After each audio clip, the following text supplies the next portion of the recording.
네요. 우리 한 절씩 교독하도록 하겠습니다.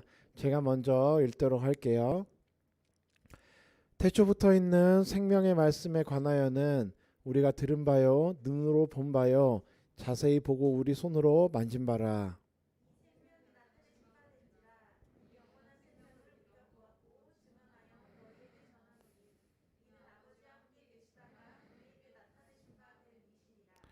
우리가 보고 들은 바를 너희에게도 전함은 너희로 우리와 사귐이 있게 하려 함이니 우리의 사귐은 아버지와 그의 아들 예수 그리스도와 더불어 누림이라.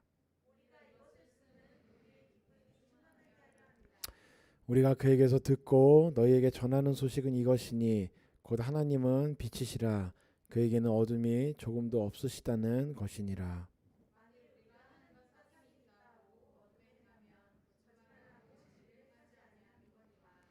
그가 빛 가운데 계신 것 같이 우리도 빛 가운데 행하면 우리가 서로 사귐이 있고 그 아들 예수의 피가 우리를 모든 죄에서 깨끗하게 하실 것이요.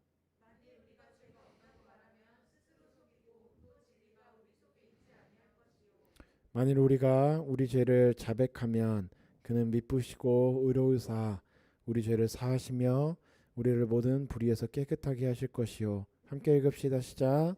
만일 우리가 범죄하지 아니하였다 하면 하나님을 거짓말하는 이로 만드는 것이니 또한 그의 말씀이 우리 속에 있지 아니하니라. 아멘. 네, 할렐루야. 네, 오늘도 말씀 가운데 우리에게 은혜를 베푸실 하나님을 찬양합니다. 우리 말씀의 제목을 함께 읽어볼까요? 함께 읽어봅시다. 시작. 네, 기쁨의 열매를 맺어야 합니다. 어, 여러분, 기쁜 마음이라는 건 뭘까요?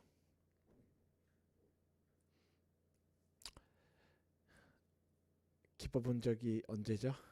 언제 기뻐 보셨어요? 어, 예수님이 제자들에게 뭐라고 하시냐면, 어,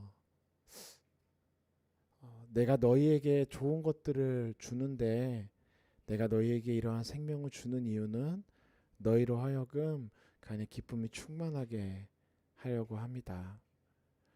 어, 그러니까 예수님이 우리에게 생명을 주신 이유가 어, 사실 우리를 뭐 죽어가는 애 살려서 그 생명으로 새로 받은 생명을 가지고 뭔가 좀 잘 써먹어 보려고 뭔가 이러한 기브앤테이크의 의미, 투자의 의미가 아니라 예수님이 자신의 모든 것을 다 내어주셔서 우리에게 생명을 주신 이유는 다름 아닌 우리 안에 참된 기쁨이 충만하게 하게 하려고 네, 그렇게 하셨다고 말씀을 하고 있어요. 기쁨 마음이라고 하는 것은 우리가 어, 잘 알고 있을 거예요. 이게 표현하기는 사실 조금 어렵습니다. 기쁨이라고 하면 뭐죠? 즐거움인가요? 즐거운 거예요? 네. 기쁜 마음이라고 한다라고 하는 것은 만족함과 많이 연결되는 것 같습니다. 기쁜 어떠한 감정적인 것이 우리 안에서 솟아나는 것은 어떠한 우리가 항상 어떠한 이 형용사라고 할까요? 이러한 것들을 가지고 이야기를 하다 보면 어떤 그것으로부터 파생되어져 나오는 어떤 우리의 감정적인 부분으로 우리가 그 의미를 많이 생각을 합니다. 그런데 사실 그 감정적으로 표출되는 것은 어떤 겉으로 드러나는 모습일 뿐이죠. 이렇게 한번 생각을 해봅시다. 우리 기쁨의 눈물이라고 하죠. 그때는 웃어요, 울어요? 울죠. 왜 웃어요? 네. 기쁨의 눈물을 흘린다 그러죠. 울어요. 근데 마음이 어떤 거예요? 좋은 거예요, 안 좋은 거예요? 좋은 거죠. 단순히 어떤 밖으로 표출되는 모습만을 가지고 우리가 그 의미를 보기에는 사실 우리의 감정이라고 하는 건 굉장히 잘 왔다 갔다 하고 사실 그 기쁨의 그 뿌리를 이루고 있는 것이 무엇인지를 우리가 좀 잘 살펴봐야 될 필요가 있다고 하는 겁니다. 단순히 우리가 마음이 기분이 좋아져서 뭔가 웃음이 나오고 기분이 좋고 뭔가 너그러워지고 막 와 이렇게 즐거운 마음을 갖게 되는 그것을 기쁨이라고 하기에는 사실 의미가 좀 많이 부족해지죠. 그것에 대해 설명하기에는. 그러면 우리는 언제 기뻐할 수 있을까? 무엇이 우리의 그러한 기쁜 감정을 이끌어내는가 라고 하는 것들을 살펴보면 사실 우리는 우리가 만족스러울 때, 그러니까 뭔가 그냥 배가 부를 때 이러한 만족, 내 지갑에 돈이 많아질 때 이러한 것이 아니라 내 마음의 빈 공간이 정말로 꽉 채워질 때, 풍성하게 채워질 때 우리는 그것을 만족한다고 하고, 그렇게 우리가 만족감을 느낄 때 우리는 뭐라고 어떠한 것을 느끼냐면 기쁨을 느끼게 됩니다. 그러니까 단순히 기분이 좋아지는 것을 가지고 내가 오늘 말씀의 제목처럼 우리가 기쁨의 열매를 맺는다라고 하는 게 내가 항상 기분이 좋고 항상 즐겁고 항상 이렇게 업돼 있는 상태, 울지 않는, 항상 웃는 이러한 것으로 우리가 기쁨의 열매를 맺는다라고 생각할 것이 아니라 사실 우리는 우리의 마음이 정말 참된 그 만족감을 가지고 살아가는가. 그런데 이 만족이라고 하는 것도 여러분 참 재밌어요.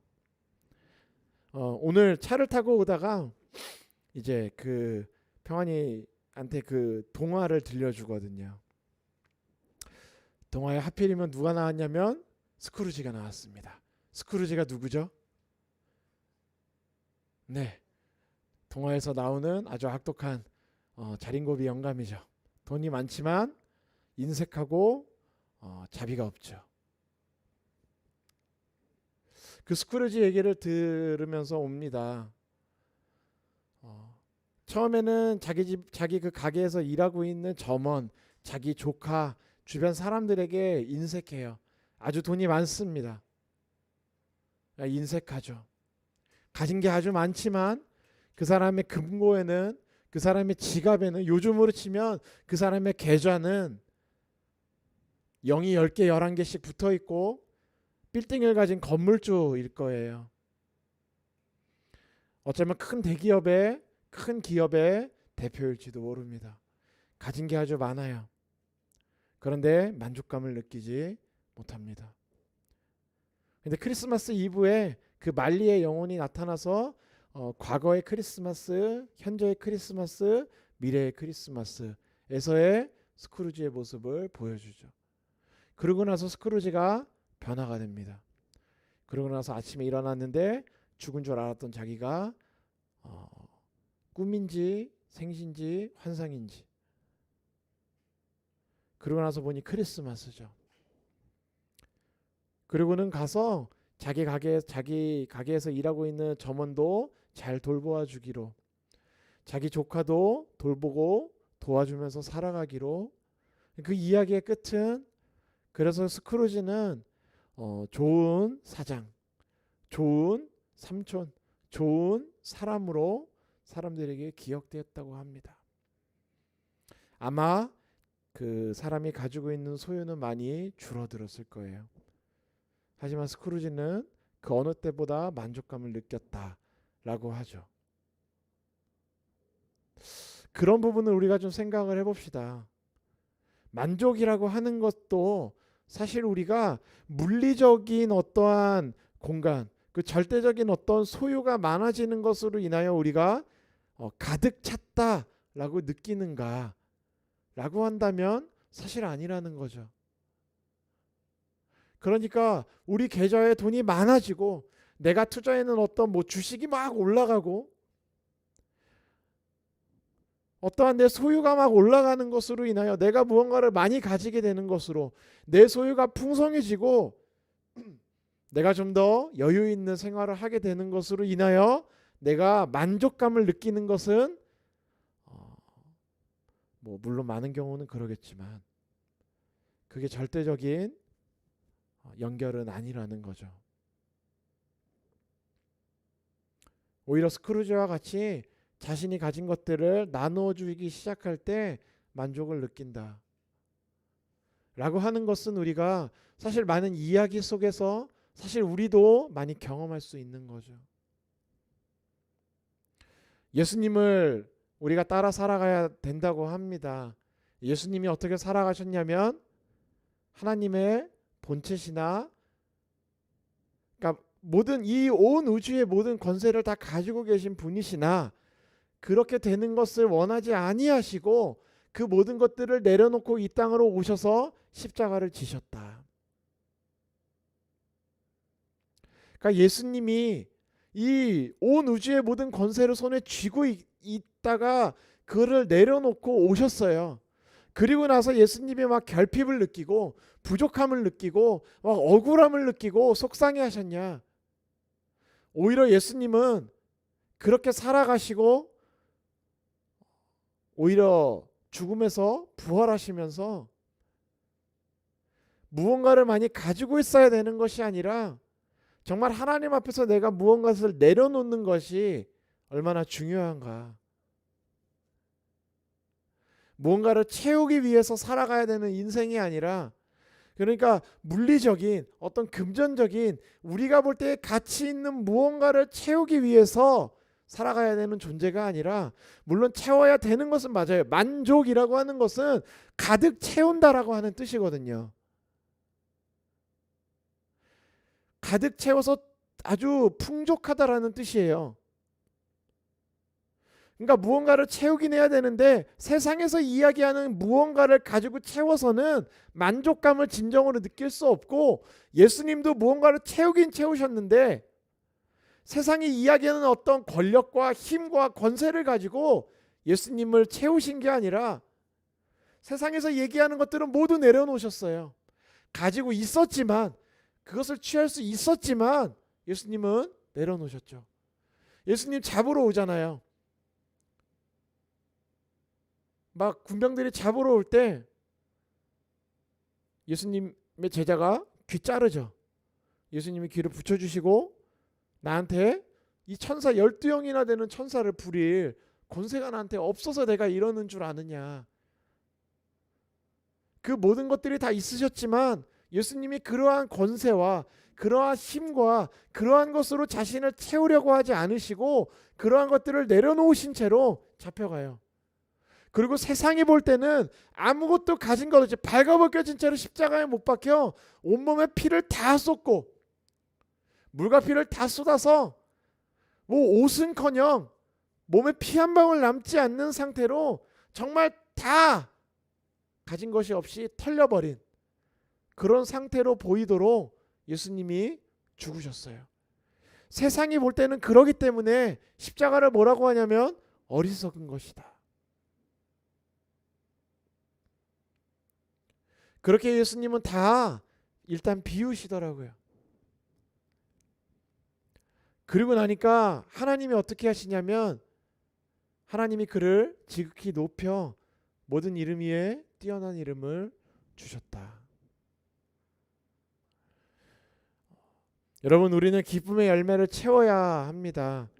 그런데 그 기쁨이라고 하는 열매를 맺기 위해서는요, 우리가 먼저 참된 만족감을 경험할 수 있어야 되고, 그 참된 만족감이라고 하는 것은 우리가 생각하는, 사실 우리가 요즘 살아가면서 많은 신경을 쓰고 생각하고 묵상하고 있는 어떻게 내 삶을 좀 더 채워볼까라고 하는 대부분의 것과는 거리가 조금 있을 수 있다는 겁니다.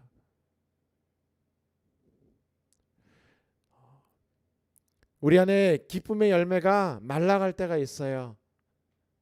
심지어 우리의 감정적인 것조차 기쁨이 사라져갈 때가 있습니다. 아까 제가 여러분한테 시작할 때 물어봤었던 여러분 요즘 기쁘세요? 언제 최근에 가장 기뻤던 경험이 언제예요? 그냥 기분이 좋다 이걸로 표현할 수 없는 정말 내 삶이 너무 풍족해져서 내가 정말 참된 만족감을 느끼고 내가 이것이 있기 때문에 내가 정말 참된 만족감을 느끼기 때문에 나는 이거 하나만으로 충분하다. 이렇게 이야기할 수 있는 그러한 것을 여러분 언제 경험을 해보셨나요? 그러한 것이 조금 되었다면 우리 안에서 기쁨이 사라져가고 말라가고 있는 겁니다. 우리 안에서 그 기쁨이 사라져갈 때에는 우리는 두 가지를 확인을 해봐야 돼요. 첫 번째는 뭐냐면 처음부터 내 마음에 기쁨을 주던 그 만족감을 주던 그것은 과연 세상이 주는 것이었나? 하나님이 주시는 것이었나? 애초에 우리가 기뻤었던 이유가 내가 기쁜 삶을 살아갈 수 있었던 이유가 과연 세상이 주는 기쁨으로 인하여 세상이 주는 무언가로 인하여 내가 만족감을 느끼고 내 마음이 기뻤었던 것인가? 아니면 그것과는 상관없이 하나님이 내 삶에 공급하시고 하나님이 나에게 주시는 그 기쁨으로 인하여 나에게 공급하시는 그 은혜로 인하여 내가 기쁨을 경험하고 그것이 내 삶에 채워져 있었던 것인가? 그러니까 내 마음에 채워져 있던 그 기쁨이 과연 세상이 주는 것이었나? 아니면 하나님이 주시는 것이었나? 우리는 이 두 가지를 반드시 확인해 봐야 합니다. 그러지 않으면 우리는 또다시 세상이 주는 것으로 인한 기쁨을 느낄 때에도 이것이 참된 기쁨인지 아닌지, 그리고 내 삶의 기쁨이 말라가고 있을 때에도 무엇으로 내 삶을 채워야 되는지 우리는 갈팡질팡하게 될 거예요. 그러면 여러분 어떠한 기쁨이 하나님이 주시는 기쁨일까요? 어떤 게요? 막 기도를 하는 가운데 마음이 평안해져요? 그러면 하나님이 주시는 거예요? 이렇게 함께 예배할 때 막 찬양할 때 막 기쁨이 가득해지면 그런 것만이 하나님이 주시는 걸까요? 그러면 바꿔서 얘기했을 때 내가 어떤 내 소중한 어떤 사람들과 만나서 친구와 나의 어떠한 동료들과 또 나의 어떤 연인과 나의 뭐 배우자와 만나서 이야기하는 그런 시간 가운데 느껴지는 거는 절대로 기쁨이 아닐까요? 하나님이 주시는 것이 아닐까요? 하나님이 주시는 기쁨인 것인가? 내가 내 마음에 채워져 있는 이 기쁨이, 이 만족감이 하나님이 주시는 것인가? 라고 하는 것들을 우리가 확인해 보려면 첫 번째는 내 안에 구원으로 인한 감격이 살아있는지 살펴봐야 합니다. 아주 중요한 거예요. 내가 구원받았다라고 하는 그 사실, 여기서 말하는 구원이라고 하는 건 어떠한 율법과 어떠한 공로와 나의 어떠한 노력으로 인하여서가 아니라 그러한 것이 다 처참하게 무너진 상황에서 나를 전적으로 끄집어내 주신 그 하나님의 은혜 가운데 받아들인 그 구원, 정말 선물로 받은, 은혜로 받은 그 구원, 그때 그 구원받을 때에 경험한 말로는 설명할 수 없는 벅차오르는 그 기쁨, 그 구원의 기쁨이 내 안에 살아있는가? 내가 구원받았다라고 하는 사실을 기억할 때마다 내 마음의 위로가 되고 내 마음에 세상에서 겪은 억울한 일들이, 세상에서 내 마음을 분노하게 하는 일들이 내가 구원받았다라고 하는 그 사실을 기억할 때 그 사실에 달려있는 수많은 하나님의 은혜와 하나님의 손길과 하나님의 돌보심이 이 모든 것들을 다 몰아내고 내 마음을 채워줄 수 있는 그러한 구원의 감격이 내 마음에 살아있는가? 또 하나는 내가 일상생활을 살아가는 가운데 예수님과 교제하는 가운데 나타나는 기쁨이 있어야 된다는 거죠.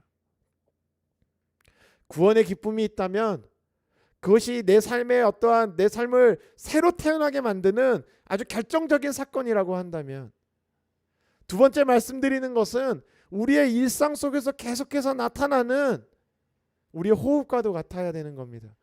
예수님과의 친밀한 교제가 있고 그 예수님과 친밀한 교제 가운데 내 삶의 만족과 공급하심과 그로 인해서 생겨나는 기쁨이 있어야 된다는 거죠. 여러분, 예수님과 함께하는 시간이 즐거우신가요? 예수님과 언제 함께하세요? 언제 하시죠? 일주일에 한 번은 하시죠? 오늘은 하셔야 돼요. 오늘도 아닌데요. 이렇게 되면 곤란합니다. 예수님과 함께하는 시간이 우리에게 기쁘고 즐거운 시간이 되어야 됩니다. 요한복음 15장 10절과 11절 말씀에 내가 아버지의 계명을 지켜 그의 사랑 안에 거하는 것 같이 너희도 내 계명을 지키면 내 사랑 안에 거하리라. 내가 이것을 너희에게 이름은 내 기쁨이 너희 안에 있어 너희의 기쁨을 충만하게 하려 함이라. 여러분, 예수님과 함께하면요 우리 안에 기쁨이 생겨날 수 있어요. 여러분, 예수님과 함께하면요 우리가 세상에서 경험하는 그 수많은 일들을 우리가 이해할 수 없는, 우리가 받아들이기 어려운, 우리의 마음이 상해갈 수밖에 없는 세상의 그 모든 일들이 우리에게는 별로 중요하지 않게 돼요. 그것을 분석할 필요도, 그것을 이해하려고 노력할 필요도 아니요, 그냥 그것이 더 이상 나의 삶에 중요한 요소가 되지 않게 됩니다. 내가 이것을 너희에게 이름은 내 안에 있는 기쁨이 너희의 안에 있어서 너희의 기쁨을 충만하게 하려 한다. 예수님이 우리 안에 뭘 주시냐면요, 내가 너희와 교제하면 너희는 기쁨을 경험하게 될 거야. 예수님이 십자가에 못 박혔다가 부활하십니다. 제자들이 뭐 하고 있었냐면 골방에 모여서 문 걸어 잠그고 두려워하고 있었어요. 그때 예수님이 그 방 안에 나타나셔서 뭐라고 하세요? 평안하냐? 예수님과 함께할 때에 우리의 마음 안에 평안함과 예수님이 우리에게 주시는 참된 기쁨이 우리에게 충만해진다는 겁니다. 그러면 우리는 온전히 예수님께 집중하는 시간이 얼마나 되죠? 그렇게 예수님과 함께 교제하는 시간 가운데 우리에게 기쁨이 나타나기 위해선, 그러한 열매가 막 맺혀나가기 위해선 우리가 예수님과 교제하는 그 시간 가운데 집중해야 돼요. 그 시간을 귀하게 여긴다라고 하는 건 그것을 1순위로 놔두고 적어도 그 시간만큼은 예수님에게 집중해야 하는 겁니다.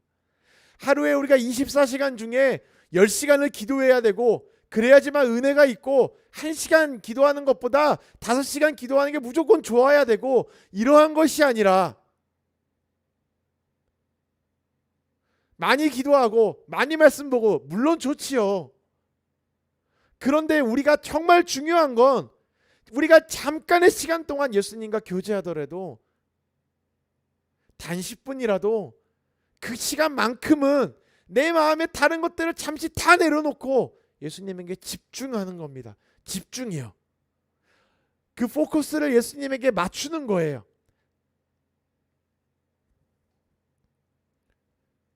제가 사진 찍는 걸 좋아합니다. 렌즈의 종류에는 굉장히 여러 가지가 있어요. 망원 렌즈도 있고요. 줌 렌즈라고 해서 돌리면 이렇게 렌즈가 나왔다 들어갔다 하면서 이렇게 당겨졌다가 멀어졌다 하는 것도 있고요. 어안 렌즈라고 해서 이렇게 찍으면 둥그렇게 여러 가지가 아주 넓은 화각이 나오는 것도 있어요. 그 중에서 인물 렌즈, 소위 말해 인물 렌즈라고 이야기하는 렌즈는 다른 기능이 없어요. 줌도 없어요. 돌아가지 않습니다. 그 기능은 단 하나예요. 초점을 맞추고 찍으면 그 사람만 나와요. 제가 여기서 만약에 혜림이를 놔두고 그 인물용 렌즈를 가지고 띠릭 찰칵 찍으면 뒤에 기쁨이, 영주, 성원이 다 안 나와요. 흐려지죠. 그 사람만 부각이 돼요. 근데 문제가 있습니다. 아주 중요한 게 있어요. 그 렌즈를 갖고 그 사람을 찍을 때 제가 이렇게 해서 띠릭 했는데 실수로 앞에 있는 노트북에 잡혔어요. 그러면 혜림이가 어떻게 될까요? 같이 날아가죠. 그런 경험을 많이 해봤어요. 중요한 행사 같은 데서 막 찍었는데 앞에 단상이 찍힌 거죠. 누구신지 모르겠어요. 그런 경험을 합니다. 그런 거 같은 거예요. 초점을 예수님께 정확히 맞추고 찍으면 다른 게 나오지 않아요. 그런데 그거를 하는 동안에 내가 다른 데다가 자꾸 움직이면서 띠릭 해대면 초점이 계속 바뀌는 거죠. 아니면 잘못된 렌즈를 사용하는 겁니다. 그것에 맞지 않는 그런 인물 렌즈가 아닌 일반적인 줌 렌즈는 찍으면 여기서 끝까지 모든 초점이 같이 나와요. 단체 사진 같은 거 찍을 때 쓰는.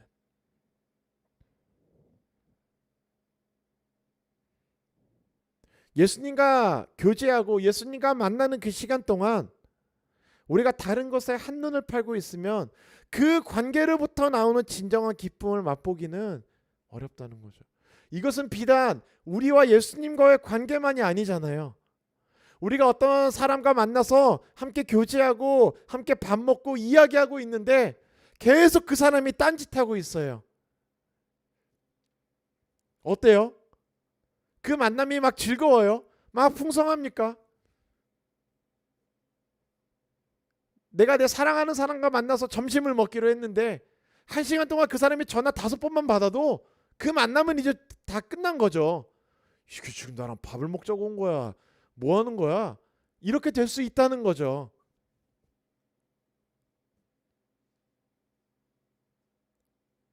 그 사람과 만나는 그 시간만큼은 그 사람에게 집중해야 하는 것처럼 그래야 그 자리 가운데 만났었던 무엇을 먹는지 뭘 했는지가 중요한 게 아니라 그 자리에서 무엇을 하던 그 사람에게 집중하는 것이 중요한 것처럼 우리가 예수님과 교제하는 그 시간에는 1시간, 10시간, 10분이 중요한 게 아니라 얼만큼이라 할지라도 예수님에게 집중하는 시간이 중요하다는 거죠.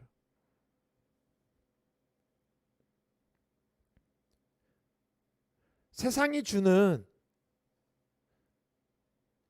예수님과 만나는 동안 우리의 초점이 흐트러지는 것으로 인해 우리에게 좋은 것들이 오는 것처럼 느껴질 수 있어요. 생각보다 예수님과 교제하는 시간 가운데 또 예수님과 동행하는 삶에서 세상이 우리에게 주는 것들은 굉장히 아름답고 멋있어 보여요. 굉장히 가치 있어 보입니다. 하지만 그런 것은 우리에게 단지 어떤 1차적인 쾌락과 그냥 우리의 기분을 좋게 만드는 정도에 그칠 뿐이라는 거죠. 마음이 청결한 자는 복이 있나니 그들이 하나님을 볼 것이요.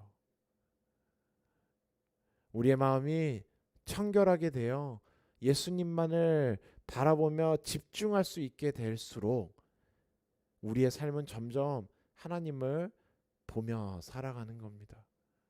하나님은 영이시라 우리 어떤 육신의 눈으로 인식하고 식별해서 볼 수 있는 존재가 아니에요.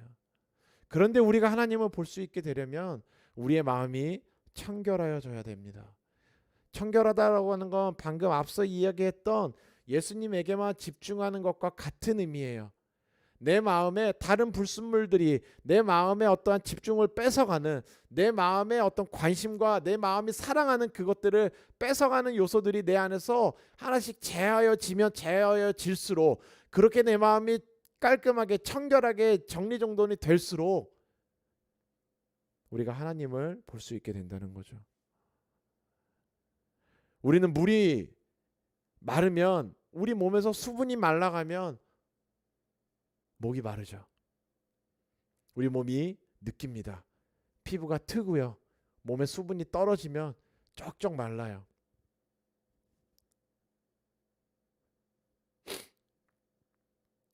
복싱하는 사람들이 감량을 하면 그런다고 하더라고요. 나중에 수분을 몸에서 다 빼야 된다고. 한참 진짜 막 몇 달을 막 해가지고 근육만 남기고 지방을 어떻게든 다 뺀 다음에 이제 뺄 게 없으니까 수분을 빼기 시작한대요. 그럼 진짜 이런 데가 이렇게 주름이 다 결이 다 보일 정도로 주름이 확 된다고요. 그러고서 이제 이 무게를 맞춰야 되니까 개체랑 재를 이렇게 막 터덜터덜 가서 이렇게 재고 거의 뭐 이렇게 무슨 지푸라기 인형처럼 재고 내려온다고 해요. 티가 막 나죠. 막 갈증을 느낍니다. 우리의 마음도 성령이 말라갈수록 하나님이 주시는 그 기쁨이 떨어져 갈수록 우리는 갈증을 느껴야 돼요. 왜 내 마음에 기쁨이 없지? 왜 내 마음에 만족감이 없지? 나는 이렇게 많이 가져가는, 요즘 내 인생이 참 잘 펴져 나가는데, 내 인생에서 내가 하려고 하는 일들이 참 잘 되는데 왜 내 마음에 만족감이 없는가? 왜 내 마음은 참된 기쁨을 경험하지 못하는가? 라고 하는 문제가 우리 안에 드러난다면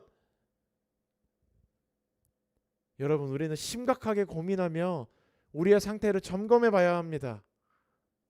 참된 기쁨을 가지고 있는데 우리가 갈증을 느낄 리가 없어요. 잘못된 기쁨을 가지고 있거나 소금을 벌컥벌컥 마셔서 당장에는 괜찮은 것 같은데 몸에 수분이 다 빠져나가고 있거나 더러운 물을 먹어서 우리 몸이 점점 더 피폐해져 가고 있거나,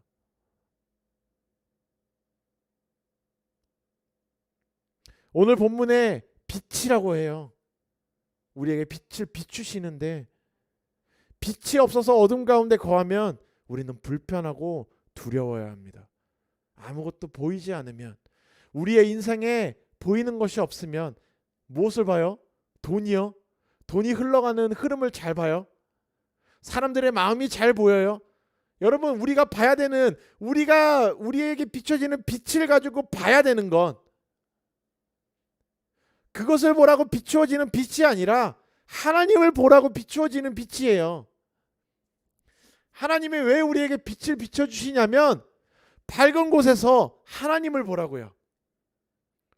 그런데 우리가 비추어지는 빛을 가지고 하나님을 안 보고 이 세상에 내 마음을 만족시켜 줄, 그럴 만한, 내 마음을 시원하게 해줄 만한 그런 것들을 찾아보고 다니고 있으면,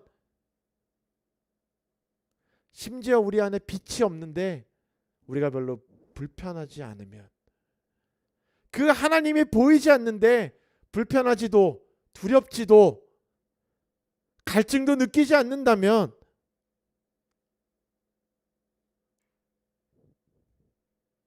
오늘 본문에 이야기하고 있는 어두움이라고 하는 것은 빛의 부재를 이야기합니다. 그리고 성경에서 빛은요, 진리를 이야기해요. 진리가 내 삶에 비춰짐으로 말미암아 우리의 삶이 하나님을 보고요, 우리가 하나님을 볼 때에는 내 삶이 하나님 앞에 낱낱이 다 드러나야 돼요. 어두움은 빛 가운데 드러날 수밖에 없습니다. 어둠 가운데 있던 우리가 빛 대신 예수 그리스도 앞에 나아갈 때, 그 빛이 우리에게 비추어질 때 우리는 하나님 앞에 우리의 삶이 낱낱이 다 뒤집어져서 다 보여줘야 돼요. 그런데 우리에게 빛이 없다라고 하는 건 내 삶에 하나님이 비춰주는 진리가 뭔가 문제가 생긴 거예요. 내 삶에 진리가 비추어지고 있지 않은데 내가 불편하지 않으면 우리는 진리로부터 멀어져 있는 사람인 겁니다.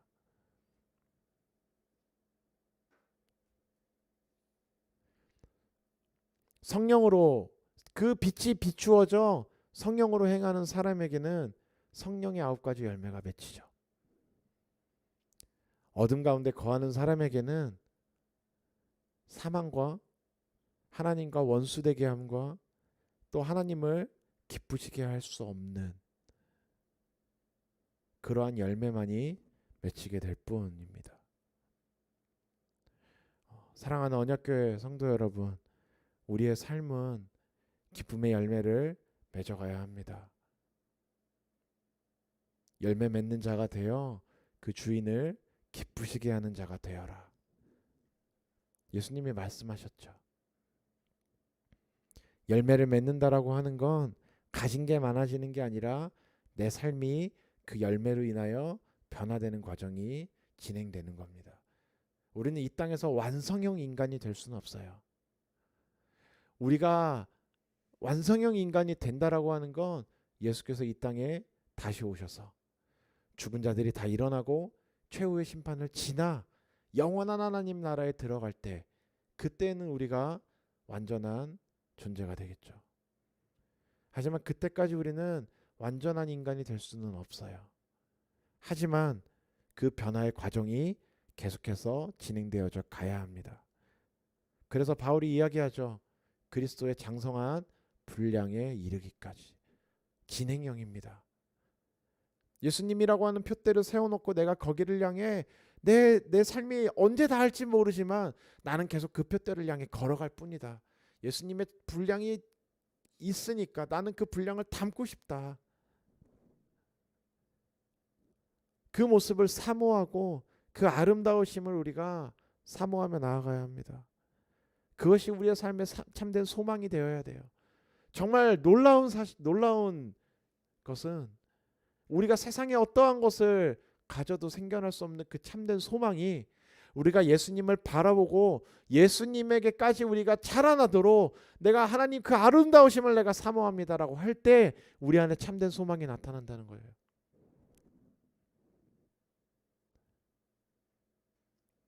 그렇게 소망을 가진 삶을 살아가고 있는 우리인지, 아니면 그보다는 세상이 주는 달콤함과 세상이 주는 쾌락과 그 어둠 가운데 있지만 괜찮아 다 어두워서 안 보여, 다 시꺼먼 놈들밖에 없는데 뭐 묻었다고 좀 그래 하고 있는, 그러면서 그 어둠 가운데 죄 가운데 살아가는 삶 중에 참된 소망함을 붙잡고 나아가는 그 소망함이 우리 안에 생겨나고 그로 인하여 참된 기쁨의 열매를 맺을 수 있게 되는 우리 언약교회 되기를 예수님의 이름으로 축원합니다.